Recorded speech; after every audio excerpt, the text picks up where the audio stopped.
Hello! ఈరోజు మా ఇంట్లో స్పెషల్ వచ్చి కేఎఫ్‌సీ చికెన్ మా వారి చేత్తో చేసింది. చాలా టేస్టీగా ఉంటుంది. ప్రెజెంట్ డేస్‌లో పిల్లలకి ప్రాసెస్డ్ ఫుడ్ పెట్టాలంటేనే భయమేస్తుంది. కాబట్టి ఫ్రెష్‌గా ఎప్పటికప్పుడు చికెన్ గానీ, ఏదైనా మనం తెచ్చుకొని అప్పటికప్పుడు చేసుకోవడం చాలా ఉత్తమము. హెల్త్ మంచిది. టేస్ట్‌కి టేస్ట్ ఉంటుంది.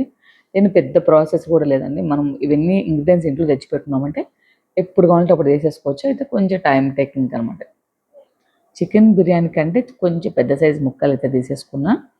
చికెన్ కడిగి శుభ్రం చేసి పక్కన పెట్టేసుకొని, ఒక గిన్నెలో పెద్ద గిన్నెలో ముక్కాలు లీటర్ పాలు తీసుకొని, తగినంత salt, garlic powder and red chilli, Kashmiri chilli powder వేసేసుకున్న కలర్ కోసము, అండ్ పెప్పర్ పౌడరు, సేమ్ అది డ్రై గార్లిక్ పౌడర్ కూడా తీసేసుకొని, టేస్ట్‌కి తగ్గట్టు అనమాట. మనం ఎక్కువ తక్కువ మనం చూసి వేసేసుకోవచ్చు. No problem. అన్నీ ఒక్కొక్క స్పూనే తీసుకున్నాము.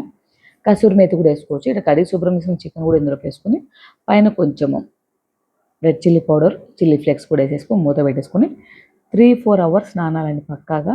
ఈలోప బేషన్లో కార్న్‌ఫ్లోర్ తీసుకొని, కారము, పెప్పర్ పౌడరు, సేమ్ అదే విధంగా ఇందాక యాజ్ ఇట్ ఈజ్ చూపించాము garlic powder, salt and ginger powder కూడా అన్నీ తగినంత వేసేసుకొని ఒక్కొక్క స్పూన్ వేసేసుకోవచ్చు. సాల్ట్ అయితే తగినంత మన టేస్ట్‌ని బట్టి వేసేసుకొని మొత్తం నీట్‌గా అన్నీ చేత్తో కలిపేసుకుందాం ఒకసారి. ఇప్పుడు పాలలో సోక్ అయిపోయాయి కదా ముక్కలన్నీ మంచిగా 3-4 అవర్స్. ఇప్పుడు ఆ పిండి అంతా ఆ ముక్కలకి పట్టేలా కోట్ చేయాలి నీట్‌గా.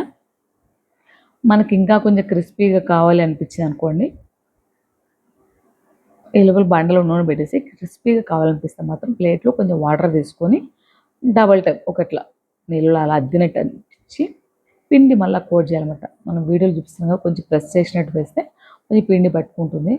మొత్తానికి అలా దీంట్లో ఎన్నో వెరైటీస్ ఉన్నాయి. మనమైతే కార్న్‌ఫ్లోర్‌తో చేస్తాం. ఓట్స్‌తో చేస్తారు, కార్న్‌ఫ్లెక్స్‌తో చేస్తారు. మేము చేసే మెథడ్ అయితే ఇదే అనమాట. సో, అన్నీ అలా మీడియం ఫ్లేమ్‌లో పెట్టేసుకొని ఏసేసుకున్నామంటే లోపల కూడా కుక్ అయితుంది. ముక్క అనేది పెద్దది కాబట్టి లోపల కూడా కుక్ అయిపోతుంది. మీరు కూడా ట్రై చేయండి. చాలా టేస్టీగా ఉంటుంది. వేడి వేడిగా సర్వ్ చేసుకుంటే అంత కావాలన్నప్పుడు ఇల్లు ఇలా మెస్సీగా అయిపోతుంది. తప్పదు మరి చేసుకోవాలి. ఇష్టంగా తినాలంటే కష్టపడాలి. సో, వీడియో నచ్చితే లైక్ చేయండి. సబ్స్క్రైబ్ చేసుకోవడం మర్చిపోద్దు.